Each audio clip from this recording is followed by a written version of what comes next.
If removed under the 25th Amendment due to a perceived inability to discharge the powers and duties of his office, Trump would be joining a small but peculiar club. Justin Merriman Stringer via Getty. President Donald Trump's inner circle is said to be facing fears that the biggest threat to his presidency is not impeachment, but rather his cabinet using the 25th Amendment to declare him unable to discharge the powers and duties of his office.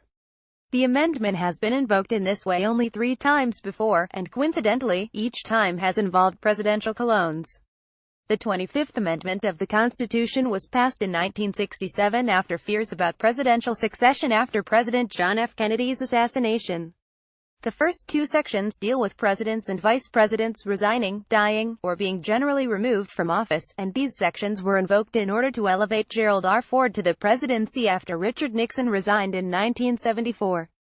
The second 2 sections of the amendment deal specifically with what to do with a president who is unfit to serve, and it is these sections Trump has to worry about. If he is removed under these sections, he would be joining a small list of presidents who all had their powers temporarily removed due to doctors operating on their colognes.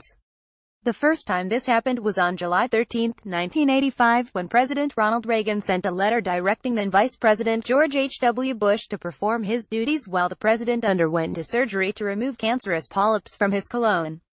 Bush was acting president from 11:28 a.m. when Reagan was given general anesthesia to 7:22 p.m. when Reagan sent another letter to members of the Senate and resumed his powers. President George W. Bush had not 1, but 2 instances in which he was deemed unable to perform the duties of the president during his two-term tenure. The first case occurred on June 29, 2002 when he invoked the 25th Amendment and allowed Vice President Dick Cheney to act as president on his behalf for 2 hours and 5 minutes. The second one took place 5 years later on June 21, 2007, when Bush again named Cheney acting president for 2 hours and 15 minutes.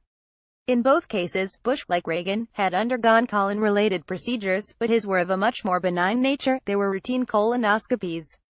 See also Trump reportedly didn't know about the loophole in the 25th Amendment that lets 14 people remove a sitting president from office. See also House bill that would allow Congress to remove Trump from office gains momentum after Trump's feud with Morning Joe.